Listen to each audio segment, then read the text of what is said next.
자, 어제가 설날, 우리 고유의 명절, 가장 큰 명절 중에 하나인 설날이었죠. 그래서 지금 우리가 명절 연휴를 보내고 있는데, 잘들 쉬고 계시죠? 네. 네. 잘들 쉬고 계신 거 맞죠? 네. 자, 우리 명절에 이렇게 보면은 우리나라도 이 명절 설날만 되면은 특별히 설날 때 행하는 그런 풍습들이 있듯이 여러 나라들도 이 새해의 첫날을 맞이하는 이 설날을 맞이하는 그런 각 나라마다의 독특한 풍습이 있는 것 같습니다.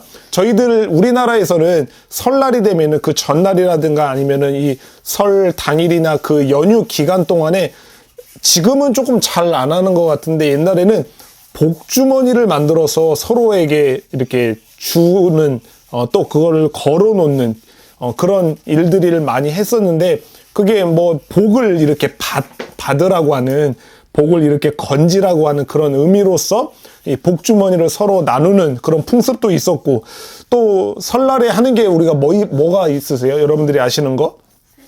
세배도 하죠. 예, 세배 어르신께 어른들께 세배를 하기도 하지만 세배 드리기 전에 차례라고 하는 걸 지내죠. 그렇죠? 차례. 우리 그리스도인들은 차례를 잘 안 지내지만 대부분 믿지 않는 사람들 가정 안에서는 거의 차례를 지냅니다. 그 차례라고 하는 게 뭐냐면은 다른 게 아니에요. 그냥 조상신의 위패를 모셔놓고 그 조상신에게 감사의 절을 하는 그쵸? 그런 모습을 우리가 또 풍습으로도 또 많이 보내고 있고 또 그럴 뿐만 아니라 설날이나 아니면 그 전날에 되면은 성묘를 또 가요. 그쵸? 조상 이렇게 신들을 이렇게 묻어놓은 그런 무덤에 가서 이렇게 풀들을 좀 정리를 한다거나 그죠? 뭐 그런 거를 하거나 아니면 거기서도 또 이게 간단하게 제사도 또 지내면서 인사를 하는 그런 모습을 또 보이고 있고 또 우리나라는 설날이 되면은 떡국을 먹는 그런 풍습이 있어요. 그렇죠? 떡국을 왜 먹느냐라고 하는 그런 유래를 좀 이렇게 보니까 떡이 이게 원래 가래떡이 길잖아요. 그러니까 이 긴 가래떡만큼 장수해라라고 하는 그런 의미도 있고 그리고 떡국을 먹을 때는 긴 떡을 통째로 떡국에 끓이진 않죠. 그것을 말린 다음에 이렇게 채를 썰어서 떡국을 끓여 먹는데 그 떡국을 끓여 먹는 것도 그 떡 모양이 예전에 사용했던 그 엽전 모양처럼 이렇게 동글동글해서 이 재물이 들어온다라고 하는 그런 또 의미가 있어서 이 떡국을 끓여 먹었다라고 그렇게 합니다. 그런가 하면 우리 옆에 나라 뭐 일본이나 중국을 보면은 일본에서는 12월 31일에 보면은 어떤 것을 먹냐면은 메밀국수를 먹는 그런 또 풍습이 있어요. 메밀국수를 왜 먹냐? 1년에 그 아군을 이렇게 끊어버리는 그런 의미로서 이 메밀을 먹는다라고 해요. 그 메밀이 되게 쉽게 잘 끊어지잖아요. 그렇죠? 이게 툭툭 끊어지는 건데 그런 것처럼 1년간에 있었던 그런 아군을 이렇게 딱 끊어버리는 그런 의미로서 하고 이것을 또 먹으면서 남기면 안 된대요. 이것을 남기면은 뭐가 없냐? 금전운이 없다라고 해서 모두 다 먹는 그런 또 풍습이 있기도 합니다. 아니면은 집안에 이 볏짚으로 만든 히메카자리라고 하는 그런 어떤 모양의 물건들을 만들어 놓고 그걸 만들어 놓으면은 악한 이 마귀, 귀신 뭐 이런 것들을 쫓아내는 의미가 있다라고 해서 그걸 만들어 놓기도 합니다. 그리고 중국에서는 여러분들이 중국 설날에는 뭐를 그렇게 많이 하죠? 우리가 알고 있는 거? 중국 설날에는 이 사람들이 이것 때문에 굉장히 시끄러워요. 폭죽놀이를 합니다. 예. 폭죽놀이를 왜 할까요? 다 터져? 그냥. 예. 뭐, 복이 터져버리면 안 되잖아요. 근데 이제 뭐 이 폭죽을 놀이를 하는 것은 마찬가지예요. 이 악귀를 쫓아내는 거, 시끄러운 소리, 화려한 소리를 내서 이 우리 주변에 있는 그 악귀를 다 쫓아낸다라고 하는 그런 의미로서 폭죽놀이를 하는데, 이게 굉장히 심해요, 이 중국 나라에서는. 그래서 이 폭죽 그 설 명절이나 아니면은 주요 명절에 하는 이 폭죽놀이를 통해서 많은 사람들이 다치기도 하고 심지어는 죽기까지 하는 일이 굉장히 많이 벌어진다라고 합니다. 뭐 그런가 하면은 중국 사람들이 무슨 색을 좋아하죠? 그렇죠, 붉은색. 그래서 설날 때가 되면은 붉은색 속옷이나 양말 아니면 허리띠 이런 거를 이렇게 몸에 착용을 함을 통해서 무엇을 기원하냐면은 행운이 자신에게 오기를 기원하는 마음으로 그런 것을 이렇게 한다고도 합니다. 또 프랑스라고 하는 나라에서는 12월 31일에는 무엇을 많이 먹으면서 파티를 하냐면은 술을 먹는다고 합니다. 뭐 거기에는 또 그냥 평상시에 먹는 것과 같은 그런 의미가 아니라 이 12월 31일에 갖고 있는 술을 다 먹어야지 그 남아있는 애군이 사라지게 된다. 그런 어떤 의미를 담고 함께 모여서 술을 먹으면서 파티를 여는, 이게 또 풍습이라고 하고요. 영국에서는 크리스마스 날부터 12월 25일부터 1월 6일까지 12일간 이 영국에서 유명한 민스파이라고 하는 그 파이가 있어요. 그래서 이 매일매일 12일 동안의 이 민스파이를 매일매일 먹으면은 새해에 행운, 복이 온다라고 해서 12일 동안에 이것을 먹는 그런 풍습이 있다라고도 합니다. 그리고 뭐 미국에서는 특별한 설날의 풍습이 사실 잘 없는데, 제가 좀 알아보니까 이 호핑존이라고 해서 뭐 콩이나 야채, 돼지고기 뭐 이런 거를 볶은 것을 밥에다가 얹어갖고서는 이렇게 올려놓고 먹는 그런 요리가 있는데, 이것 또한 왜 먹냐라고 하면은 경제적 풍요를 가져다 준다라고 하는 그런 의미로 그것을 믿고 이 음식을 먹는다라고 해요. 그리고 또 한 나라는 멕시코에서는요, 1월 1일 자정에 시계탑에서 울리는 띵띵 울리는 종소리가 있는데, 그 종소리가 12번이 울린대요. 그러면 그 12번 울릴 때에 맞춰서 포도알 12알을 먹으면은 그 하나하나를 먹으면서 소원을 빌면 12가지의 소원을 이루어준다라고 하는 것을 믿고 이렇게 그런 풍습을 설에 이렇게 보낸다라고 합니다.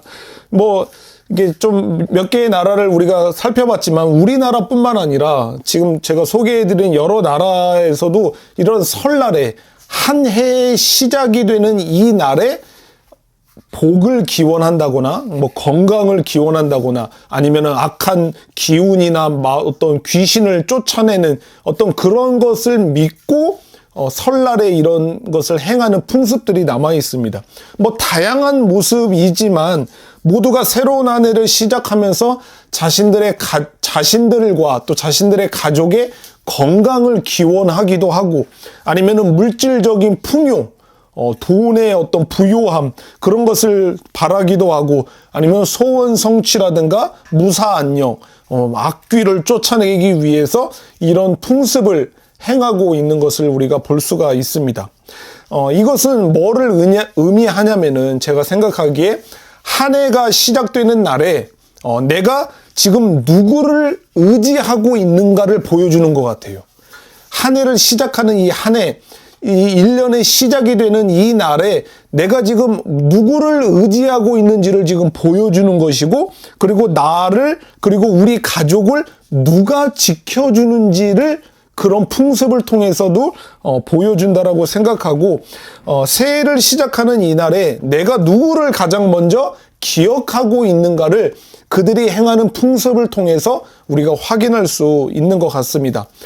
저는 오늘 우리 읽었던 이사야 26장 3절과 4절 말씀을 통해서 이 한 해를 시작하는 우리 그리스도인들이 누구를 의지해야 되고, 그리고 누가 우리를 지켜주며, 또 우리는 이 한 해를 시작하는 이때 누구를 가장 먼저 기억하며 이 한 해의 시작을 맞이해야 되는가를 함께 나누고자 합니다. 바로 한번 본문으로 넘어가 보도록 하겠습니다. 여러분 성경책을 펴놓으시고 한번 같이 읽어보면 좋겠는데 3절 말씀을 한번 같이 읽어볼게요. 26장 3절입니다. 시작. 주께서 심지가 견고한 자를 평강하고 평강하도록 지키시리니 이는 그가 주를 신뢰함이니이다 라고 이렇게 이야기를 하는 거예요. 지금 이 이사야 이 말씀은요, 북이스라엘과 남유다로 하나의 이스라엘이었던 이 나라가 북이스라엘과 남유다로 이렇게 갈라져서 그 두 나라의 거의 마지막 시기에 이사야 선지자가 하나님의 말씀을 받아서 그 패역하고 하나님께 마음을 두지 않는 그 죄악을 일삼는 그 이스라엘과 그 지도자들을 향해서 지금 예언의 말씀을 한 것을 기록해 놓은 게 이사야 말씀이거든요. 그래서 지금 여기에서도 그들을 향해서 지금 이 말씀을 해주고 계시는 건데 조금 있으면은 그때 당시에 가장 큰 권력을 갖고 있었던 나라가 아수르라고 하는 나라예요.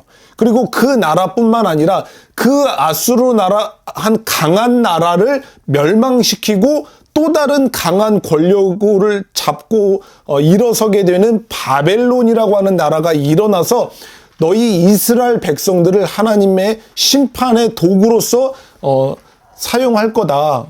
아수르와 이스라엘을 하나님의 심판의 도구로 사용할 것이다 라고 하는 것을 지금 예언하면서도 그와 함께 그럼에도 불구하고 너희들에게는 소망이 있다 라고 하는 것을 말씀을 해주시는 거거든요.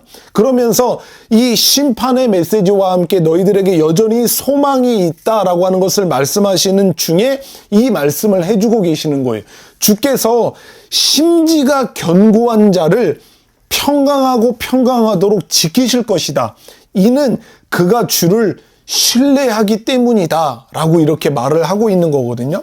심지가 견고한 자를 하나님께서 평강하고 평강하도록 지키신다 라고 이렇게 이야기를 하는 거예요. 예, 여기서 평강하고 평강하도록이라고 하는 것은 우리가 알고 있는 것처럼 샬롬이라고 하는 말이 쓰였어요. 하나님께서 너희를 샬롬하고 샬롬하도록 지키신다라고 하는 것은 완벽한 완전한 평화, 그 평안, 그것을 하나님께서 너희들에게 허락해 주신다라고 하는 것을 말하고 있는 건데, 여기 심지가 견고한 자라고 이야기를 하는 거예요. 하나님이 어떤 사람에게 완벽한 평안을 허락해 주시느냐라고 했을 때 심지가 견고한 자라고 이야기를 하시는 거예요. 심지가 견고한 자.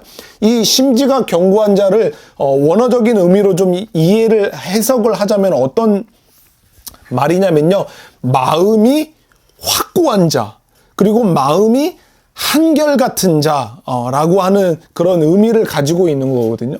여러분들과 만나는 사람들이 마음이 한결같은 사람을 좋아하세요? 아니면은 시시때때로 마음이 왔다 갔다 하고 변하는 사람을 좋아하세요? 네. 한결같은 사람을 우리도 좋아하잖아요. 그렇죠? 이렇게 하던 저렇게 하던 이런 상황이 되던 저런 상황이 되든지 간에 그 사람의 마음이 언제나 좀 한결같은 모습을 가지고 있는 그런 사람들을 우리가 좋아하는 것처럼 하나님께서도 지금 마음이 한결같은 사람에게 평강하고 평강하도록 그를 지켜주신다라고 그렇게 말씀을 하고 계시는 거예요. 그런데 이 심지가 견고한 자, 마음이 한결같은 자는 어떤 사람을 마음이 한결같은 자라고 이야기를 하냐면은 그 이유가 뒤에 나오는 거예요. 이는 그가 주를 신뢰함이다 라고 이야기하는 거예요. 그러니까 이 말을 어떻게 이해를 하시면 되냐면요, 주를 신뢰하는 한결같은 마음을 가진 사람을 하나님께서 평강하고 평강하도록 그를 지켜주신다 라고 이렇게 지금 말씀을 하고 계시는 겁니다. 저와 여러분들이 하나님을 믿고 살아가고 계시잖아요.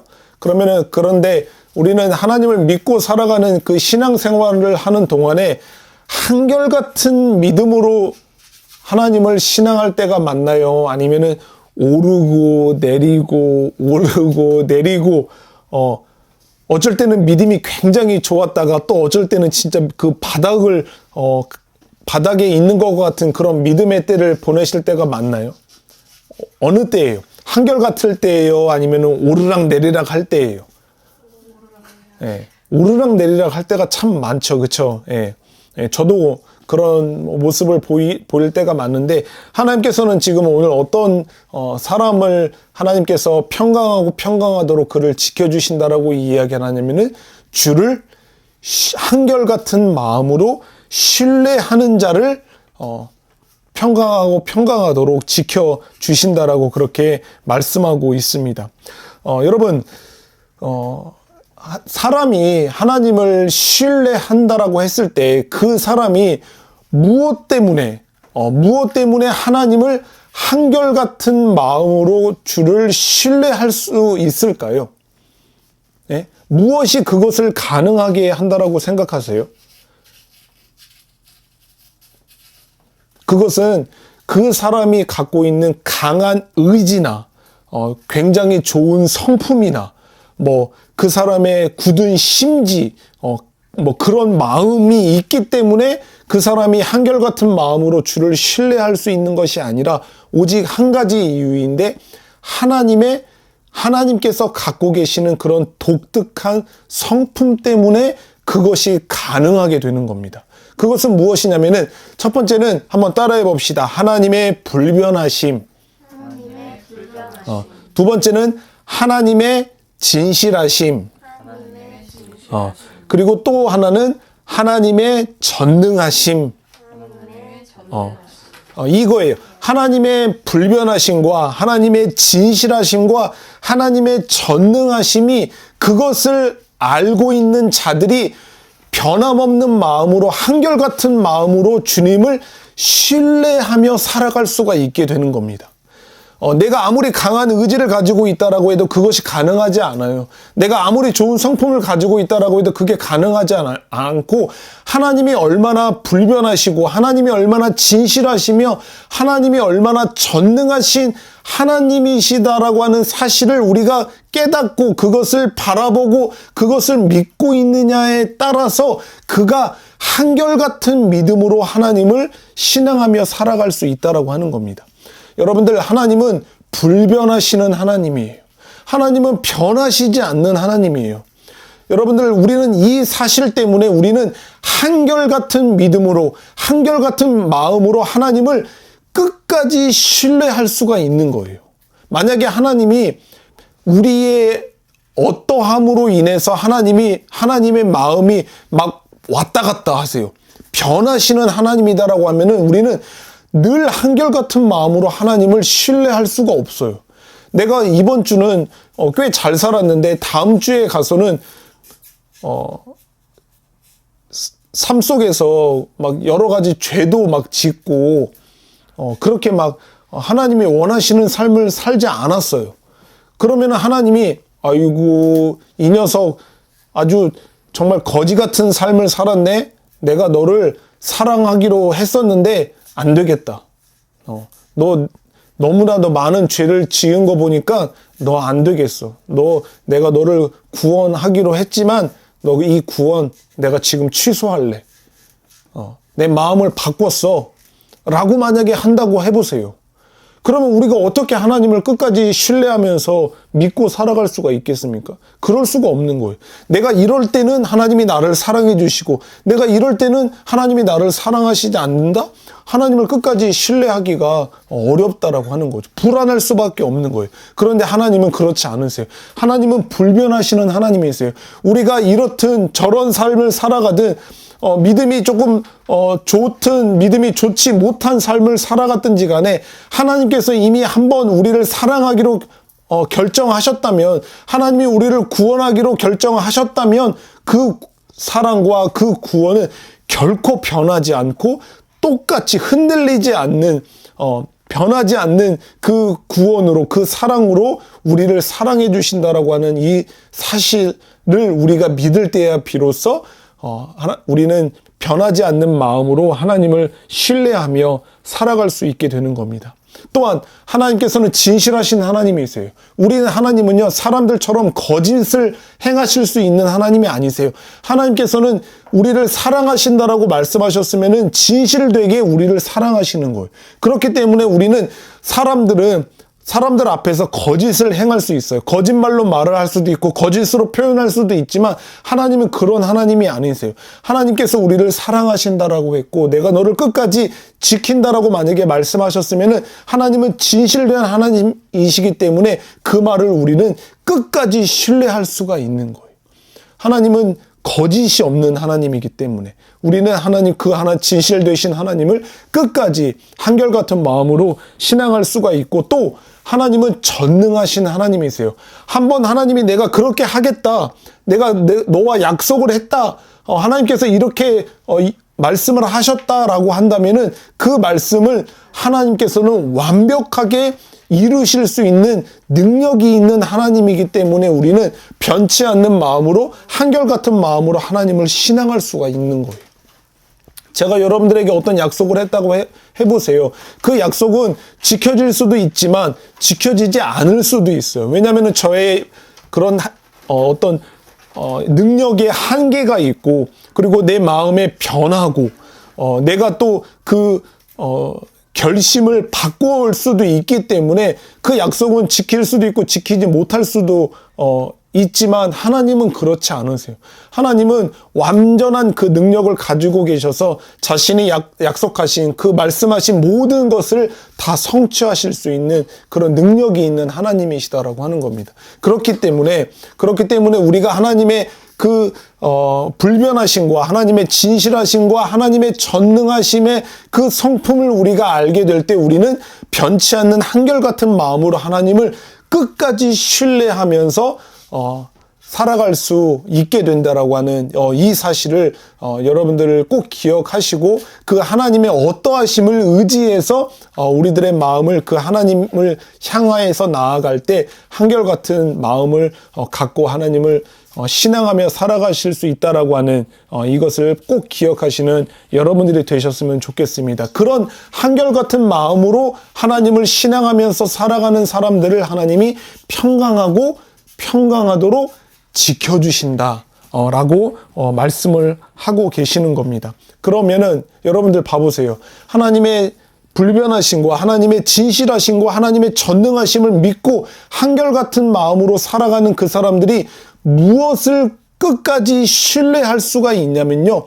우리들의 구원을 끝까지 신뢰할 수가 있는 거예요. 하나님이 우리를 구원하시겠다라고 하신 그 약속의 말씀을 우리는 끝까지 신뢰할 수가 있는 거예요. 불안하지가 않아요. 내가 어떻게 살고 내가 행한 무엇으로 인해서 내 마음이 어떻고 그것으로 인해서 우리들의 구원이 이렇게 되고 저렇게 되고 해서 불안함이 아니라 우리는 하나님께서 우리를 구원하신다라고 하는 그 약속의 말씀을 신뢰함으로 말미암아 이것을 끝까지 붙들고 살아갈 수 있게 된다라고 하는 거예요. 또한 하나님께서는 이 약속의 말씀 성경을 통해서 우리들에게 무수한 약속을 해주시고 계십니다. 하나님을 신앙하는 자들에게 약속하신 그 약속의 수많은 말씀들, 그 언약들이 하나도 변치 않고 완벽하게 성취된다라고 하는 것을 우리는 끝까지 믿을 수 있는 거예요. 신뢰할 수가 있는 거고 또 마지막으로 하나는 우리를 비방하고 우리를 욕하고 우리에게 저주를 쏟아내는 그 원수들의 완벽한 멸망을 우리는 신뢰할 수가 있는 거예요. 하나님의 어떠함을 통해서 그 원수의 완벽한 멸망을 우리는 신뢰하며 살아갈 수 있게 된다라고 하는 사실입니다. 바라기는 우리 함께 예배하는 우리 살아나는 교회의 모든 지체들, 하나님의 백성들이 정말 하나님의 이런 성품을 우리가 믿고 또 깨달아 알게 됨으로 말미암아 우리 마음 안에 하나님을 향한 이런 신뢰함을 끝까지 붙들고 살아가는 저와 여러분들의 삶이 되기를 주님의 이름으로 축원드립니다. 정말 그런 하나님의 어떠함을 깨달아 알게 되어져서 정말 우리 하나님이 이런 하나님이구나. 그렇기 때문에 나에게 있어서 이것만은 결코 흔들리지 않는 거구나 라고 하는 사실을 알게 될 때 우리들은 한결같은 마음으로 주를 끝까지 신뢰하며 살아갈 수 있게 됨을 믿습니다. 4절에 가서는요, 이렇게 우리들에게 말씀해 주고 계십니다. 4절 한번 읽어볼게요. 시작. 너희는 여호와를 영원히 신뢰하라. 주 여호와는 영원한 반석이심이로다 라고 이렇게 이야기를 합니다. 여기 우리가 알고 있는 것처럼 하나님, 여호와 하나님을 영원한 반석이라고 이렇게 표현하고 계시잖아요. 이 반석이라고 하는 것은 이스라엘 백성들이 살았던 그 시대에 그들이 만났던 그 반석, 아주 단단하고 큰 돌덩어리, 이런 것을 우리가 반석이라고 이야기를 하거든요. 아니면은 그 바닷속, 아주 심연의 깊은 바닷속에 있는 그 바다의 깊은 바닥에 있는 그 큰 돌덩어리들, 이것을 또한 반석이라고도 이야기를 하거든요. 그렇기 때문에 여기서 지금 하나님을 반석이라고 이렇게 비유적으로 표현한 것의 의미는 하나님의 불변하심과 그리고 하나님의 견고하심, 그리고 하나님의 흔들리지 않고 강하신 하나님을 우리가 표현할 때 이 성경에서는 하나님을 반석 되신 하나님으로 표현하고 있다라고 하는 것을 우리가 꼭 기억해 놓으셨으면 좋겠습니다. 그래서 신명기 32장 4절에 보면은 이렇게 표현하고 있습니다. 그는 반석이시니 그가 하신 일이 완전하고 그의 모든 길이 정의롭고 진실하고 거짓이 없으신 하나님이시니 공의로우시고 바르시도다라고 이렇게 하나님을 표현하고 있는 거예요. 그러니까 하나님의 반석이시기 때문에 그가 하는 일이 완전하다. 그리고 그분은 정의롭고 그분은 진실하고 그분은 공의로우시며 그분은 또 바르신 하나님이다 라고 그렇게 하나님을 표현하고 있는 거예요. 그래서 여기서 하나님이 우리의 영원한 반석이 되시기 때문에 그만큼 견고하시고 그만큼 강하시고 그만큼 흔들림이 없는 하나님이시기 때문에 너희는 어떻게 하라고 해요? 영원히 하나님을 신뢰해라 라고 이야기를 하는 거예요. 하나님이 흔들리시고 하나님이 연약하시고 하나님이 마음이 자꾸 바뀌시고 그런 하나님이면 어떻게 하나님을 영원히 신뢰하라고 하겠습니까? 그렇지 않고 하나님은 그 반석처럼 변함이 없으시고 강하시고 견고하신 하나님이기 때문에 너희들은 하나님을 영원히 신뢰해야 된다. 하나님은 그만큼 너희들이 영원히 신뢰하기에 합당하신 반석 되신 하나님이다라고 하는 사실을 지금 우리들에게 이야기를 해주고 계시는 거예요. 우리 하나님은요, 신뢰할 만한 분이세요. 예. 우리 하나님은요, 우리가 영원토록 믿고 신뢰할 만한 분이세요. 그렇기 때문에 우리들에게 성경은요, 너희는 하나님을 영원토록 신뢰해라 라고 하는 사실을 지금 이야기를 하고 계십니다. 성경은 지금 이사야에서는 여호와 하나님을 반석으로 표현하고 있지만 또 신약 성경에서는요, 예수 그리스도를 우리의 반석 되신다라고 그렇게 우리들에게 소개를 해주고 계십니다. 고린도전서 10장 4절을 제가 읽어드리면 이렇게 표현하고 있어요.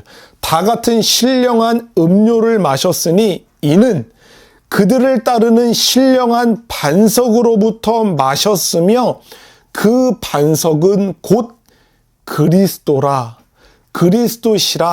라고 예수 그리스도가 그 견고한 반석이 되시는데 그 영원한 반석 되시는 그분으로부터 나오는 신령한 물, 그 신령한 생수를 우리가 받아 마셨다라고 하는 것을 지금 성경이 이야기를 해주고 있는 거거든요.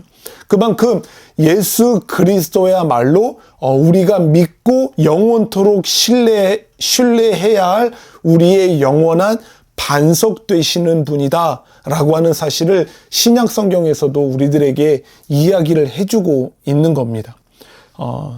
정말 이 세상을 살아가는 사람들은요, 이 세상을 살아가는 사람들은 믿고 의지해야 할 곳을 찾지를 못하고 있어요. 하나님을 신앙하지 않고 예수님을 믿지 않는 사람들의 삶은요, 불안할 수밖에 없는데, 왜냐하면은 그들이 끝까지 믿고 신뢰하고 의지해야 할 만한 대상을 찾지 못하기 때문에 그렇습니다. 때로는 그 사람들이 돈이라고 하는 것을 의지해요. 돈이라고 하는 것을 신뢰해요. 돈이라고 하는 것을 붙들어요. 그런데 이것은 변치 않을 거고 이것은 영원히 나를 지켜줄 거라고 생각하고 거기에 마음을 두지만 돈조차도 신뢰하지 못하고 믿을 만하지 못하고 나를 지켜주지 못한다라고 하는 사실을 인생을 살아가는 삶 속에서 만나는 여러 가지 문제 앞에서 여실히 확인하게 되는 거예요. 이걸로는 할 수가 없는 거였구나. 돈으로는 다 할 수 있을 줄 알았는데 돈으로도 될 수 없는 게 있구나. 그러면 어떻게 했나? 그러면 내가 이게 될 줄 알고 이것을 신뢰해 왔는데 이것이 안 된다면 그러면 날 어떻게? 그러면서 그의 마음이 와장창 하고 무너져 버리는 거예요. 때로는 사람을 의지하죠. 가족을 의지하기도 하고 사랑하는 그 누군가를 신뢰하고 끝까지 믿는 경우들이 있어요. 그런데 그 믿음도, 사람을 향했던 그 믿음도 흔들리고 무너져 내리는 경우들이 참 많이 우리가 경험을 하게 됩니다. 그 사람이 배신하고 그 사람이 나의 신뢰를 저버리는 경우도 있고, 내가 믿고 신뢰했던 그 사람이 나와 함께 이 세상을 끝까지 영원토록 살아갈 줄 알았는데 어느 순간 때가 되면은 그 사람이 내 곁을 영원히 떠나버리는 그 순간을 맞이하면서 그 사람을 향하였던 그 신뢰와 그 믿음이 무너져 내리는 그런 일들을 우리가 경험하게 되는 거죠. 그러면서 이 세상 사람들의 마음은 무너져 내리는 거예요. 그러면 나는 어떻게? 라고 하면서 그의 마음이 어디 한 곳에 견고하게 이렇게 뿌리를 내리고 있을 수가 없고 자꾸 그럴 때마다 요동하는 거예요. 이 세상 가운데 이 세상을 살아가는 사람들의 마음이 그냥 이리저리 표류할 수밖에 없게 되는 거예요. 왜냐하면은 영원히 그들의 마음을 두고 뿌리를 내릴 만한 곳을 찾지 못했기 때문에 그래요. 우리들도 인생을 살아가면서 경험을 하지만 세상에서 들려지는 이야기를 통해서나 아니면 우리 주변의 사람들의 만나고 있는 사람들의 이야기를 통해서, 그들의 말을 통해서 우리들의 마음이 얼마나 왔다 갔다 할 때가 참 많잖아요. 때로는 이 사람이 이러면은 이렇게 가기도 하고 저 사람이 말하면 또 저렇게 흔들리기도 하는 그런 모습을 우리가 보게 되잖아요. 그러면서 참 실망도 많이 하고 나의 어떠함을 또한 발견하게 되는 것 같지만 우리가 마음을 두고 영원히 신뢰하고 믿을 만한 분은 오직 한 분밖에 안 계시는 거예요. 변하지 않으시고 진실하시고 그 모든 능력을 갖고 계시는 그 신실하신 하나님께만 우리들의 마음을 둘 때 흔들리지 않을 수가 있는 거예요. 흔들리지 않을 수가 있는 거예요. 그것을 오늘 지금 성경은 우리들에게 말씀해 주고 계시는 거예요. 너희 하나님이, 너희가 믿는 그 하나님이 너희의 영원한 반석이 되시기 때문에 너희들은 영원토록 영원히 하나님 한 분만을 신뢰해라 라고 하는 것을 우리들에게 말씀해 주고 계시는 것입니다. 오늘은 성경에서 분명히 이야기하고 있죠. 너희는 한결같은 마음으로 주님을 신뢰해라. 그러면 하나님이 너희를 평강하고 평강하도록 그 완전하고 완벽한 평강으로 그 평안으로 너를 지켜주실 것이다 라고 말씀하시면서, 그렇기 때문에 영원한 반석이 되시는 그 하나님을 끝까지 너희가 신뢰함으로 말미암아 하나님의 그 평강 가운데, 평안 가운데 너희가 거해야 한다라고 하는 사실을 우리들에게 이야기를 해주고 있습니다. 여러분, 여름 이제 마무리가 될 때나 또 이 봄이 되면은 우리나라에도 많이 찾아오는 게 있죠. 그게 뭐냐면 이 태풍이 우리나라에 찾아왔을 때 그 태풍이 우리나라를 이렇게 훅 하고 한번 훑고 지나가게 되면은 우리가 이렇게 주변에 나무들을 보면은 어떤 나무들은 막 가지가 꺾여 있고 또 때로는 뿌리가 뽑혀서 쓰러져 있는 그런 모습들을 우리가 보게 되잖아요. 그런데 어떤 나무들은 똑같이 그 폭풍을 네, 태풍을 맞이했지만 흔들리지 않고 이렇게 딱 꼿꼿이 서 있는 모습을 보게 되잖아요. 그것은 여러 가지 이유가 뭐 있을 수도 있겠지만 한 가지예요. 그 나무가 얼만큼 그 뿌리를 견고하게 땅속 깊이 내리고 있고 넓게 뻗치고 있느냐에 따라서 그 나무가 폭풍을 만나더라도 쓰러지지 않고 꺾이지 않을 수 있는 거죠. 때로는 그 깊이 뿌리 내리고 있고 넓게 뿌리를 뻗치고 있는 그 나무가 폭풍을 만나서 때로는 이게 가지가 좀 꺾여서 부러질 수도 있지만 완전하게 뿌리가 뽑혀서 넘어지지 않을 수 있는 거거든요. 그것처럼 제가 오늘 설교 제목을 이 뿌리 깊은 나무라고 지은 이유가 바로 그런 거예요. 저와 여러분들이 살아가는 인생은요, 지금 저도 이제 40대 중반의 인생을 살아가고 있지만 여러분들은 지금 뭐 20대 중반, 후반을 살아가고 계시잖아요. 그런데 여러분들은 아직 인생의 그런 폭풍을 사실 제대로 만나시지는 아마 못하실 수 있지만 제가 화건컨대 사람마다 정도의 차이는 있지만 자신이 느끼기에 정말 인생의 폭풍을 만났다라고 하는 때가 반드시 찾아오게 될 거예요. 저마다 느끼는 그런 폭풍을 만나게 될 때 내가 얼마만큼